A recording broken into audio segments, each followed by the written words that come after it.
TU-142 విషయం అండి. వైజాగ్ అనమాట. బీచ్ పక్కనే ఉంటుంది. ఇది నేను నైట్లో తీసిన వీడియో అనమాట.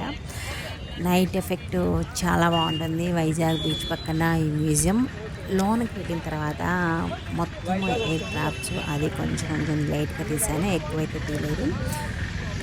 ఇది ఒకసారి అయితే పిల్లల్ని తీసుకొని వెళ్ళొచ్చు అనమాట. అప్పుడు జరిగిన ఈ ఒరిజినల్ ఫ్లైట్ అనమాట ఇది. 29 ఇయర్స్ బ్యాక్స్ది వార్ ఫ్లైట్ అనమాట ఇది. అప్పుడు ఎలా తీసుకెళ్లే వాళ్ళు బాంబ్స్ అవి అవి ఉంటాయి కదా, సామాన్లు, మందుగుండు సామాన్లు, అవన్నీ కూడా డీటెయిల్గా ఈ ఫ్లైట్లో ఉంటాయి. మన ముందు కూడా ఎక్స్ప్లెయిన్ చేస్తాడు. బ్లాక్ బాక్స్ అంటే ఏంటి, వాటి గురించి ఏంటి అని ముందు నీట్గా మ్యూజియంలో ఉంది. అవి ఎక్కడెక్కడ ఉంటాయి ఫ్లైట్లో అని చాలా క్లియర్గా ఉంటుంది. పిల్లల్ని అయితే వైజాగ్ వచ్చిన వాళ్ళు, వైజాగ్లో ఉన్న వాళ్ళు కంపల్సరీగా ఒకసారి మ్యూజియంకి అయితే వెళ్ళండి. సౌండ్స్తోనే ఇస్తున్నాను, నో మ్యూజిక్ అనమాట. ఒకసారి డైరెక్ట్గా ఇస్తే ఎలా ఉంటుందో మీరు ఆ వాయిస్ అయితే వినండి. అవన్నీ కూడా ఆ సౌండ్స్ అన్నీ కూడా. నేను సండే తీశాను. సండే నైటు ఫుల్ అనమాట. 7 o'clock అట్లా జనాలు చాలా రష్గా ఉన్నారు. సండే బీచ్ రోడ్ కూడా లాస్ట్లో ఉంటుంది. కంప్లీట్గా చివరి దాకా చూడండి ఈ వీడియో అయితే. నైట్ ఎఫెక్ట్ చాలా బాగుంది.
ఫ్లైట్లో ఉన్నది అంతే క్లియర్గా తీసానండి.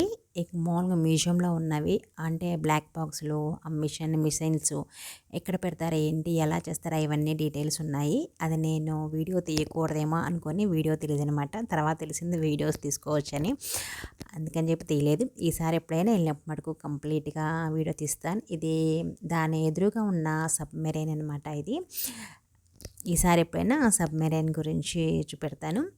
ఈ వీడియో కనుక నచ్చితే లైక్ చేయండి, షేర్ చేయండి, మీ ఫ్రెండ్స్కి, రిలేటివ్స్కి ఫార్వర్డ్ చేయండి. చూస్తారు కదా వైజాగ్ సండే నైట్ ఇలా ఉంటుందన్నమాట. Thanks for watching.